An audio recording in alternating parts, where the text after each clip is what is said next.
Благодарим и на сестра Зорица за незиното водство на стиховите и на сите вас, што земавте учество. Повторно имавме прекрасни стихови и совети од духот на пророштвото, ќе се сложиме сигурно сите во врска со семејството, семејните односи, родители, деца, родители, маж, жена и така натаму. И повторно ова се совети вдахновени од Духот Свети, кои што се со цел да се подобрат односите, да се имаат оние колку што е можно поидеални односи, идеални не постојат, но сепак советите од Бога се секојаш добре дојдени и навистина е пред се темели на среќниот дом е книга која што содржи извор на такви убави совети за семејството.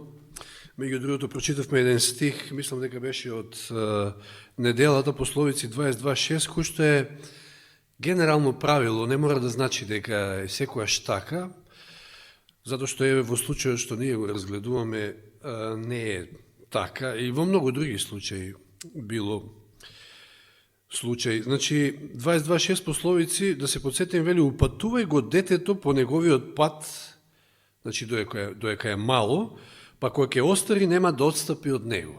Ова генерално може да се каже, меѓутоа има исклучоци, и тоа многу исклучоци. Јас не верувам дека Исав не бил поучуван, меѓу другото, и покрај Јаков, односно и двајцата се негативни ликови, да кажеме така, во оваа историја, која што ја проучуваме, затоа што едниот е телесен, целосно телесен, а другиот цело време, па не знам дали да кажеме духовен, цело време поттикнат од она што ќе го слушне од својата мајка, што би било пренесено од ангелот, се наоѓа прилика како да му го земе првородството на својот брат, и тоа со измама. Интересно, се вели дека Јаков не бил заинтересиран за материјалното богатство. Знаете, во овој случај 2/3 би добил од големото богатство на неговиот дедо Аврам, кој што го наследил целото богатство. Исак, неговиот татко, го наследил целото богатство од Аврам, но повеќе за духовните благослови на првородството. Меѓутоа, видите, како ме подсетува на оној Симеон, или како се викаше во Дела апостолски, кој што сакал со пари да ја купи моќта на Духот Свети. Симон. Јаков сака со измама да дојде до благословот. Интересно, но ми беше муабетот, зарем не биле поучувани, спомнав минатиот пат, околу 15 години Аврам се уште бил жив додека тие растеле, значи и самиот Аврам ги поучувал на верата и на многу духовни вредности. Меѓутоа, ете, што биднало од нив, фала му на Бога што Јаков ќе дозволи да таа Божја благодат го трансформира, па ќе стане Израел, меѓутоа тоа не се случило со Исав. Да се подсетиме малку од минатиот пат, значи читавме во Битие 25 глава, полека се движиме низ овие случувања во домот на големиот патриарх Исак, и како што и минатиот пат спомнав, човек да се чуди од каде Бог подигнал свој народ. Знаете дека од Јаков всушност потекнува потоа Израел, како нација, нели, од тоние 12 негови сина, 12 племиња кои што ќе произлезат, да се чудиш од какви луѓе, од какви перипети, од какви, можеме да кажем, сапуници, буквално во денешни термини, или турски серија, така да кажеме. Вистинска серија турска се одвива во овие неколку глави, почнувајќи од 25 глава, па таму негде до 32, мислам. Читавме од 20 стих, еве да се подсетиме од се извинувам да сум во излез, значи Битие 25 глава, се извинувам, Битие 25 од 20 стих. Исак беше на 40 години кога се ожени со Ревека, керка на арамеецот Ватуил од Падан Арам. Кои беа овие арамејците денеска, се спомна? Сириците, да? А сестра на арамеецот Лаван. Исак му се обрати на Бога за својата жена, зашто беше неродилка. Господ го послуша, неговата жена Ревека зачна. Подолу читаме дека Исак имал 60 години кога му се родиле, значи 20 години чекале на деца, немале, па Исак му се обрека на Господа и ги добива овие двајца близнаци.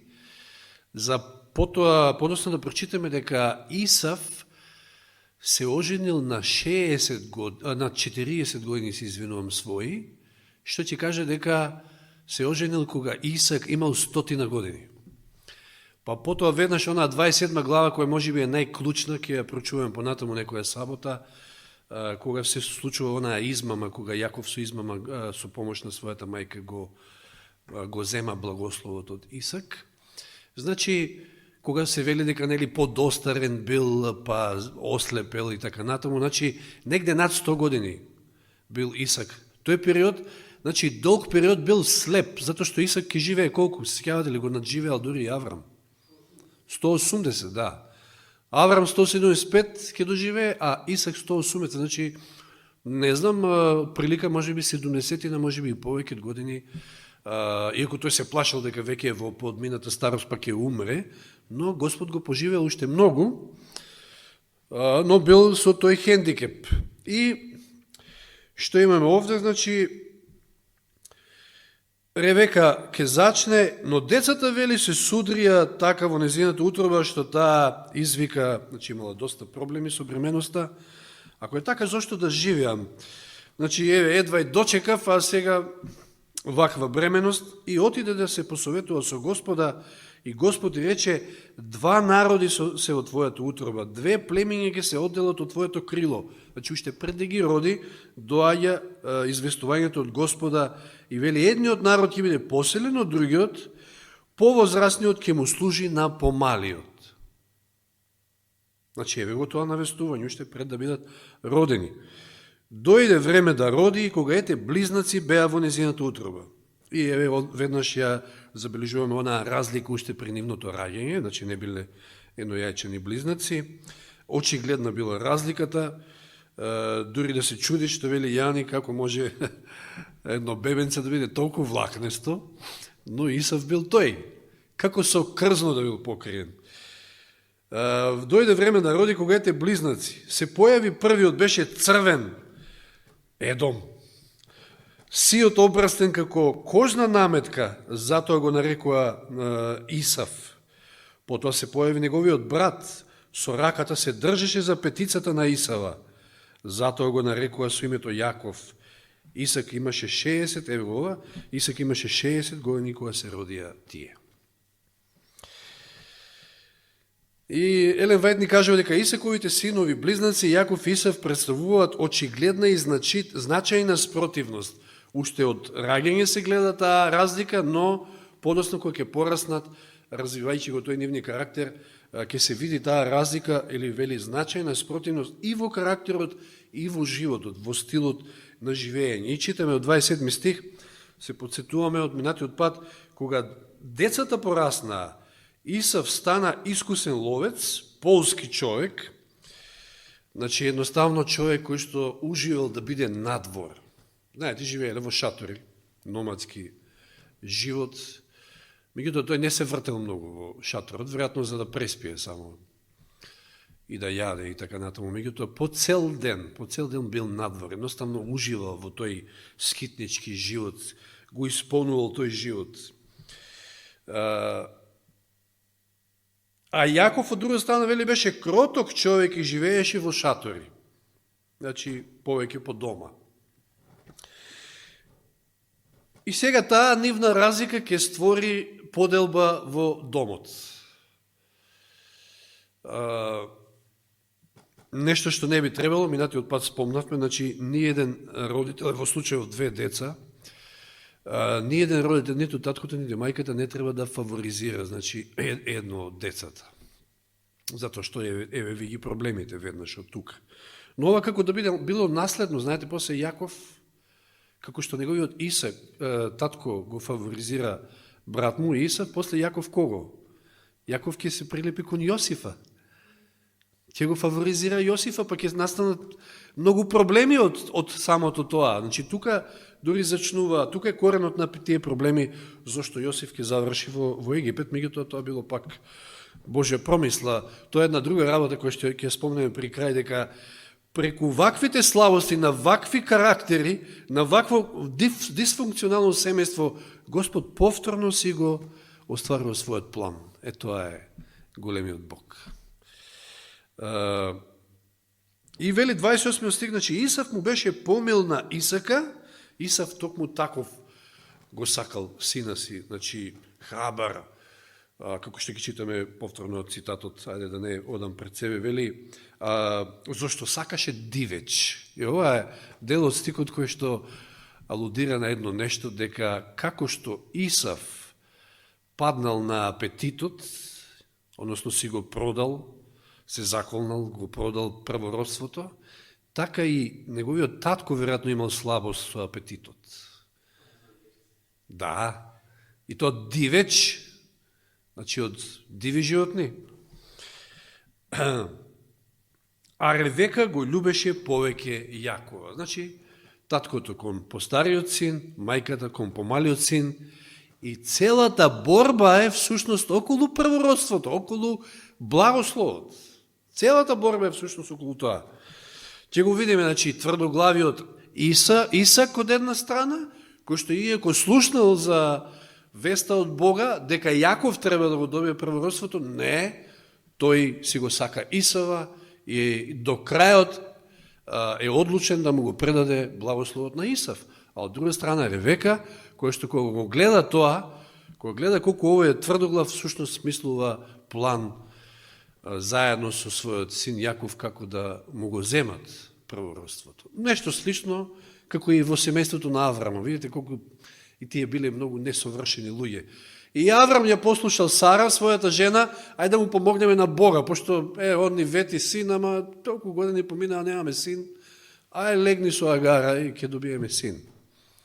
Така и овие сакаат да му помогнат на Бога, иако знаат дека Господ ветил кој ќе добие благословот, меѓутоа ете, чекаат премногу долго, се обидувале вака, така, онака, не успевале и смислиле еден пекулен план, можем да кажем. Вели, еве копнешно ви којлите што вели, кога Исав пораснал, живеел распуштено, еве таа разлика, распуштено и неговиот интерес бил наполно сосредоточен на сегашност. Ова се одлики на луѓето во светот. Да ја јадеме, да пиеме, да уживаме, што не е гајле за утре. Бидејќи никако не се мирил со тоа некој да го зауздува, нашол задоволство во дивата слобода на ловот. И така уште рано го избрал ловечкиот живот. Денеска, знаете, живееме во современо општество, барем ние овде, во земјите во развој. Не сме во Африка или не знам таму во некои џунгли, кои би биле таму веројатно како што денеска младите ни скитаат преку ноќе, не знаеш ни кај се, ни што се, да живееа таму нешто слично на Исав може ќе беа, ќе скитаа по џунглите. Може би ќе беа и тие ловци. Значи, едноставно таков бил по природа, тоа го исполнувало. Затоа избрал таков живот. Но сепак бил љубимец на својот татко. Кроткиот и миролюбив пастир, значи Исак, го привлекувала смелоста и енергијата на неговиот постар син, кој бестрашно ги крстосувал горите и пустините и се враќал кај татка си со уловен дивеч и со возбудливи истории за своите авантури. Од друга страна, Јаков секојаш бил замислен и внимателен. Бил доста мудер, калкулирал, знаете, после како ќе дојде до голем имоти, богатство кај Лаван, после 20 години искористување од страна на вујко му, можам да кажам дека би бил добар шахист, Јани.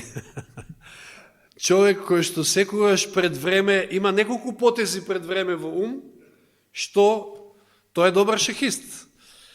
Тоа бил Јаков посебно заради првенството, од кога дознал од својата мајка. Тој постојано, нели го читавме, тој цитат ќе го напомнеме пак, само тоа му било во умот, како да се добере до првенството, калкулации, планови, па дури самата леке што ја готвил, тоа не било случајно, тоа било мамка. Тој ги знаел слабостите на својот брат. Дека бил телесен. Значи, Јаков бил замислен, внимателен, размислувал повеќе за иднината, разликата сега. Овој само за сегашноста гледал, овој размислувал за иднината, отколку за сегашноста, и се задоволувал да остане дома, пасејќи ги стадата и обработувајќи земја. Мајка му ја ценела неговата стрпливост, неговата истрајност. Видите, ако не бил стрплив и истраен, 7 години демек за Рахела, па му ја дале другата, па уште 7 години, па уште 6 години, 20 години поминал кај Лаван. Ако не бил стрплив и истраен, не би можел да издржи толку. Иако на крајот, може да кажеме, тоа е веќе друг момент, таму во 30 глава, каде беше, му пукнал филмот, така да кажеме, сватил дека е искористуван и добил и порак од Бога, но за тоа подоцна некогаш. Трудолюбив, предпазлив. Неговите чувства биле длабоки и силни, а сесрното и непрекинато внимание и носело многу повеќе среќа колку избувливите и повремени изливи на воскит на Исава. Значи, таа го сакала повеќе Јакова. Очигледна е разликата.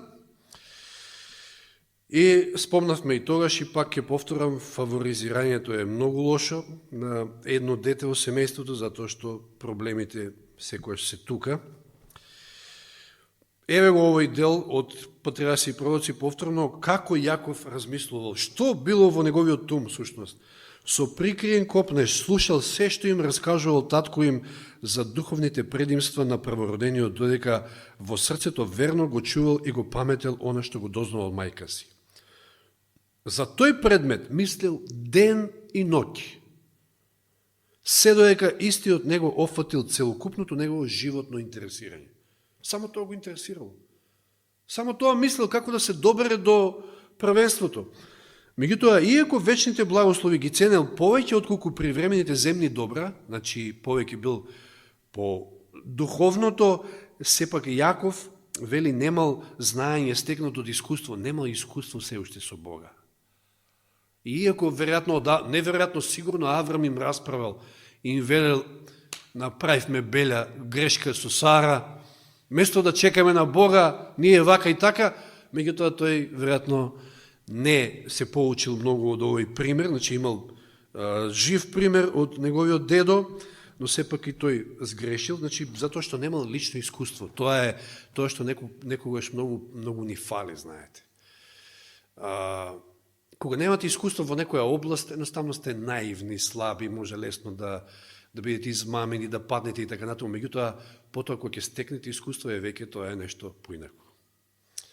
Во било која област да е, дури во, не знам, и на работно место да сте, на почетокот сте нов, неискусен, не знаете како да работите, меѓутоа со текот на времето стекнувате искуство и станувате по вешти во работата. И вели, мислел дека ветувањето што му било наменето нему не може да се исполни се додека Исав го задржува правото на првородство. Па постојано размислувал на кој начин би се добрал до благослово што неговиот брат толку малку го ценел, а кој за него бил толку драгоцен. За него првородството било драгоцено, овој уопште не го ценел, и тоа ќе се види сега од чинијата со леќа, кое што патем Исав веројатно сметал дека е нешто друго. Црвениот сакал црвени јадења. Па овој добро го измамил со леката, овој мислел дека сигурно има тамо некоја мрвка, што велат струмичани. И ова сега ќе доведе до онаа срамна размена, која што ја читаме од 29 стих па до крајот на главата. Од 29 стих читаме: еден ден Јаков вареше јадење, Исав дојде од полето гладен. Многу малку му требало да се стрпи па да отиде до дома, да кажам, мислам до дома. Не морало да падне да бара јадење од Јаков. Што ќе умрел или како што сами одвели. Меѓутоа, тоа е телесноста. Тоа е да јадеме, да пиеме, гладен сум. Дај ми да јадам, знаете, тоа се тие денешни генерации, денешни луѓе, мислам од секојаш биле такви, телесните. Замислите си, овој викенд е пастрамалијадата во Штип. Се запрашале зашто прават пастрамалијади, питијади, тамо не знам, пиво фест, вино фест, што не направат некојаш манифестација на умереност, да стават пред нив пастрамали и да се надпреваруваат во тоа кој ќе се воздржи повише да не изеде, а не кој највеќе ќе изеде. Зошто? Па тоа е светот, светот е телесен, светот тоа ги привлекува таква забава, ќе отидете сега вечерва, не знам никој гостува тамо, како и да е во центарот на Штип, врие од народ, а ние сме тука 10 души. Затоа што и са вовци има многу, има такви кои што живеат за стомакот, живеат за телото едноставно, да јадат, да пијат. Која е бедна состава тоа на човекот, замисли си создаден според Божиот лик, живеат за да јадат. Да пијат, да лумпуваат. Значи, овој вари јадење, овој гладен доаѓа, Исав му рече на Јакова, дај ми да јадам од црвеното варило, зашто сум гладен. Затоа му името Едом, вели. Значи го привлекувале тие црвени јадења, се што е црвено да кажам. А Јаков одговори, отстапи ми го, овој тоа го чекал, го знае, ја знае неговата славост и вели, отстапи ми го првородството, па ќе ти дадам. И овој воопшто не размислува. Тоа е таа телесност. За еден момент на моментално задоволство. И тоа леќа, ајде да беше нешто друго, ќе речевме, леќа.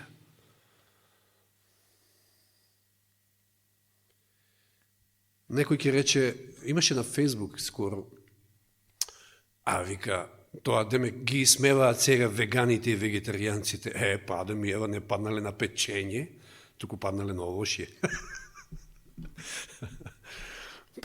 Паднале на апетитот, без разлика што и да е. Апетитот е проблемот кај човекот. Еден страшен проблем. Тоа е и со Исав. Јаков одговори, стапи ми го спрво своето првородство. Исав рече, ме речи си на умирање, па зашто ми е првородството? Апсолутно никаква вредност за него нема. Никош не ни размислува за него. После ќе му дое паметот, ама после ќе бара друг благослов од Исав, од Исак, од својот татко, ги мешам малку Исак, Исав, една буква. Ќе му вели, дај, нема ли уште некој благослов за мене, или остана? Ама првородството е едно. Исав рече, ме речи си, значи, на умирање, зошто ми е првородството?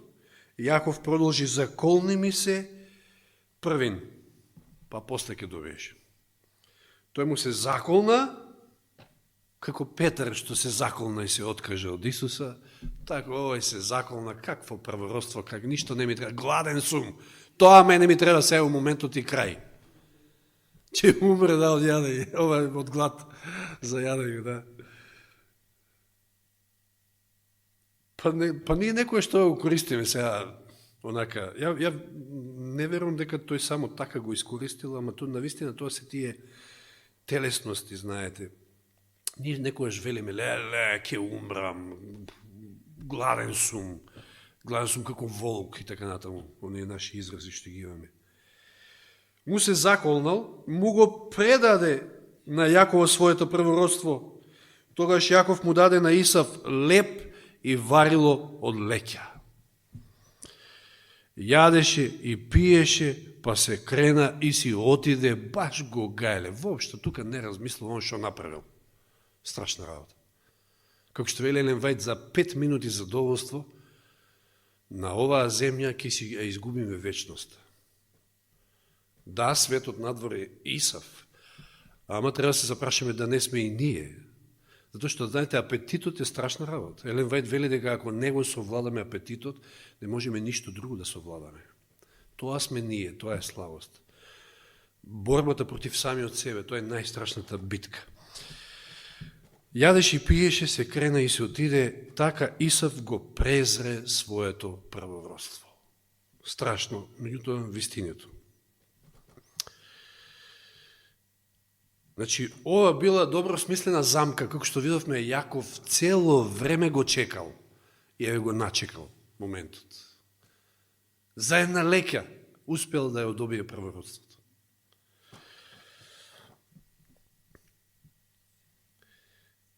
Значи, Исав овде нема никаков респект, ако размислите, ни кон татка си, ни кон Аврама, кон неговиот дедо, никаков респект. Не станува збор за имото толку колку за духовните благослови што ги носи првородството. Меѓутоа тој бил незаинтересиран, едноставно за духовноста, целосно телесен. А од друга страна Јаков, иако сака да го добие, тоа пред се духовниот благослов што го носи пророцтвото е лукав, е измамлив, што нели одговара неговото име. И сега на крајот да привршиме со три работи кои што можеме да ги извлечеме од овде. Прво, мако и го нагласив тоа во текот на предавањето, Бог го остварува својот план без оглед на се. Ова го гледаме овде. Значи, да се чуди, што го кажав предходно, дека тоа го прави баш преку вакви ликови, како што се Исав и Јаков. Да се чуди си. Без оглед на целиот неред и на збрка овде, што ја гледаме околу тоа, кој да го добие, значи, благословот, Бог си го тера својот план. Без оглед на поинаквиот план, на своеглавоста на Исак, спомнав, Исак цело време сака да му го предаде првородството на својот постар син Исав, не обрнува внимание на оно што го слушнал од неговата жена. И ги имаме од друга страна Ревека и Јаков, кои што исто така се тврдоглави, затоа што требало да чекаат, меѓутоа смислиле свој план. И покрај ваквите ликови Господ сепак ќе го истера својот план.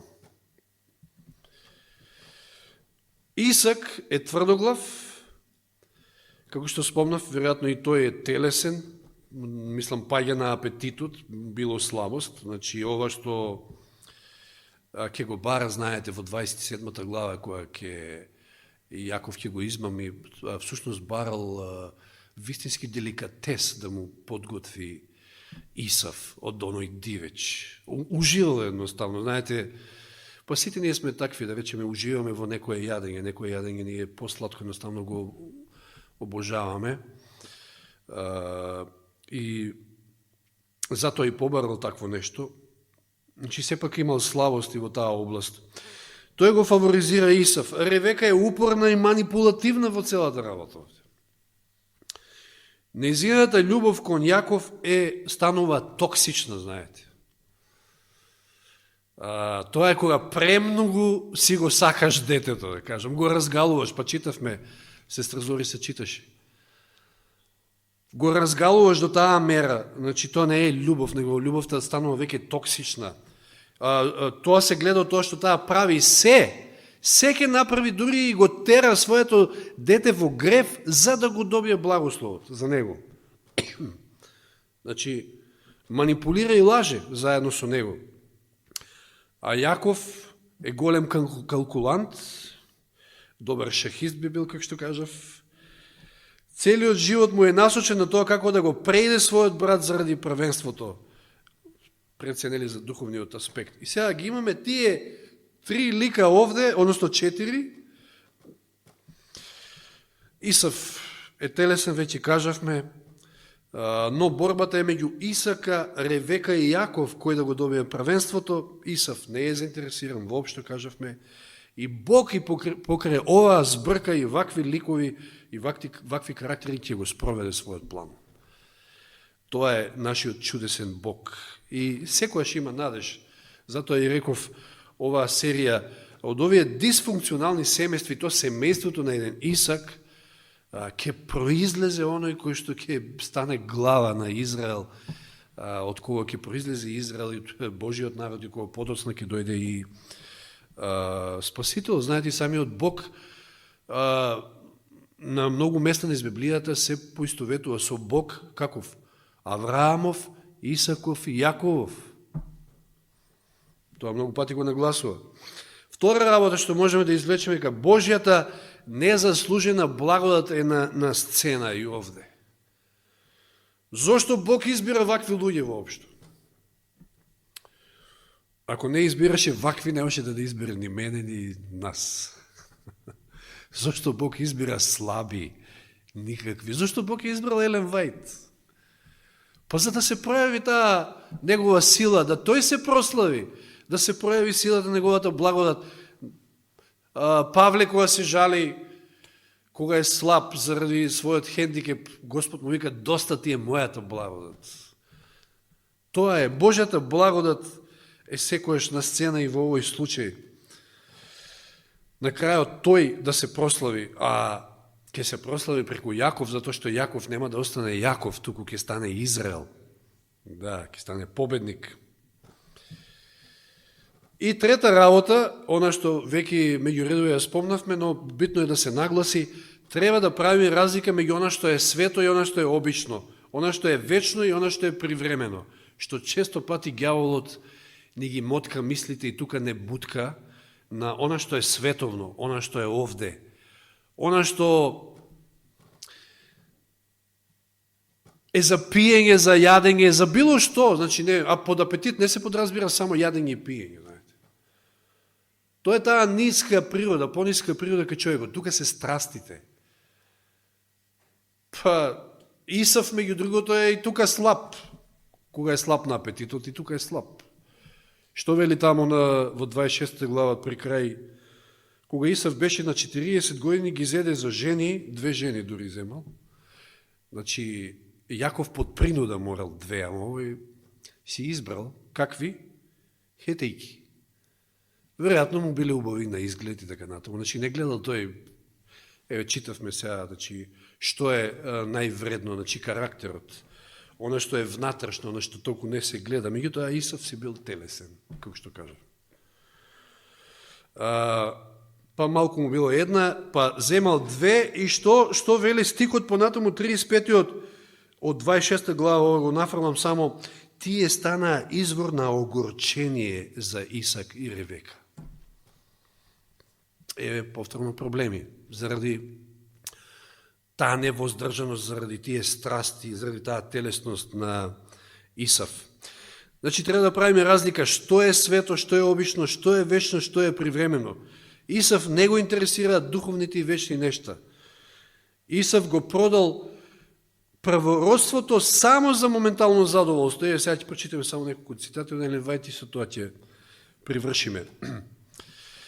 За да ја задоволи моменталната желба, ова од Патриарси и пророци, за да ја задоволи моменталната желба, лекоумислено го дал во замена. Значи, тоа е таа срамна замена.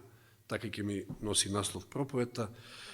Значи, го дал во замена славното наследство кое на неговите татковци им го дал лично Бог. Сето негово внимание и интереси биле насочени кон сегашноста. Бил готов небесното да го жртвува за земното, во замена за моментното задоволување да ги даде доброто и среќата на иднината. И воопшто не му било гајле за тоа. Акцентот во животот на Исав бил ставен секојаш на овде, сега, како што пееше Фреди Меркюрио. I want it all, I want it now. Сакам се, сакам сега. Па тоа е светот. Функционирал како животните буквално. Според вродени склоноси, импулси го воделе, воден од задоволување на апетитите, значи, да јадеме, да пиеме, она позната изјава, утре ќе умреме. Целиот свој живот го живеел на тој начин, веднаш да ги исполни своите апетити. Токму таквите слабости, кои ги носи таа наша грешна природа, сите ние го носиме тоа во себе, треба да бидат предупредување и за нас. Ова е еден случај кој што често пати го обработува, меѓутоа често пати треба да не замислува. Значи, за каква бедна работа си го продал правородството? За каква бедна работа многу луѓе ќе го изгубат спасението? Еве што вели во еден краток цитат во едно писмо Елен Вајд. Сатаната наоѓа пристап до душата преку изопачениот апетит, за да ја понижи и уништи. Често пати велиме, зборуваме за, нели, имаме случаи во Библијата како Исус лечел демонизирани луѓе. тие му дозволиле пристап на сатаната. Еве на кој начин може да му дозволиме пристап? Преку изопачениот апетит. Апетитот е страшна работа. Еве па треба да си прочитаме цитат. Вели, малку луѓе има кои правилно сваќаат во колкава мера нивните навики во јадењето влијаат врз нивното здраве и карактер, врз нивната корисност во овој свет и врз нивната вечна судбина. Како бе тоа апетитот да има врска со нашата вечна судбина? Па има. Па на што падна Адам и Ева? Не на печење, ке кажам, на овоше, некоја овошка, не знам каква била, меѓутоа на апетитот, па затоа Исус требаше првото искушение да го победи апетитот, да ни даде пример како можеме. Значи, вечната судбина може да биде поврзана со јадењето и пиењето, значи какво тоа влијание може да биде апетитот. Апетитот секојаш треба да биде под контрола на моралните и умните сили. И не само апетитот, значи, со други зборови, таа ниска природа, затоа се вика ниска, треба да биде по влијание на повисоката природа, на разумот. А како тоа можеме? Само ако дозволиме Духот Свети да, знаете, ѓаволот користи разни начини, па е и апетитот, нашата телесност, нашата пониска природа, за да не сруши, за да не уништи. И за да има контрола над умот, на тој начин има контрола. Кај Адам и Ева тоа се случило, значи се свртеле работите наопако. Разумот контролирал, меѓутоа после кога сгрешиле, таа пониска природа почнала да го контролира разумот. Значи ѓаволот користи разноразни средства за да не контролира, а Бог ни го дава Духот Свети за да имаме само контрола. Тоа е огромна разлика. Телото треба да му служи на духот, а не духот на телото. Тука е борбата со самите себе. Тука мора да се совладаме и да се победиме. Еве Исав ни е пример, негативен пример, и Јаков ни е негативен пример. Не можеме дури да толку многу да копнееме под духовни нешта, да ги добиеме со измама, ме се молам, кршејќи го Божиот закон, моралниот Божи закон, да дојдеме до благослов. Невозможно е тоа. Ние може да го сваќаме тоа како благослов. Знаете, ајде, еве, не мора...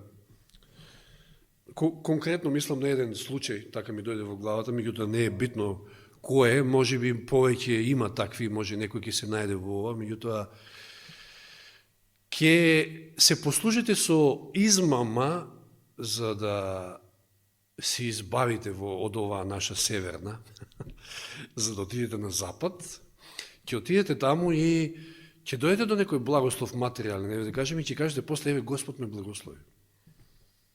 И па треба да се запрашаме дали тоа од Бога благослов. Ако сте се послужиле за да дојдете до тоа преку измама. Јаков го добил ли благословот кој го измамил Исак? Или кој благослов му и тоа 20 години бил, мајка му воопшто не го ни видела повеќе. 20 години далеко од 20 години искористуван, измамуван и он манипулиран, така му благословот ќе го добие кога? Таа вечер кога ќе се избори со Исуса, со Бога, дори тогаш ќе го добие благослов. Да, кога ќе се покаја, кога ќе стане Израел, Бог го дава благословот. Само Исак требало да биде средството преку него да го добие, меѓутоа со измама благослов не се добива. Еве јас конкретно ќе ми текне пак жал ми е за моите братучеди во Свети Николе, значи единствени две сестри беа мајка ми и тетка ми. И целиот тој имот, кој што не е мал сепак, со измама да успеат да го добијат. Што добиле? Што добиле луѓето, знаете, самите луѓе велат денеска, значи како велат, од туѓо аир нема. Самите луѓе од своје искуство тоа го знаат. Не можеш да бидеш благословен, да добиеш било каков материјален, па и духовен и било каков благослов од Бога со измама, кршејќи го неговиот закон, не. Тоа не оди кај Бога. Нека Господ ни помогне, нити како Исав да не бидеме, страшни искушенија апетитот, нити како Јаков, оној Јаков, туку Господ да ни даде победа над се, да бидеме вистински израелци во Како беше на Натанаел, што му вели Исуса? Еве, вистински израелец, во кого нема измама. Нека Господ ни даде таква победа. Амин.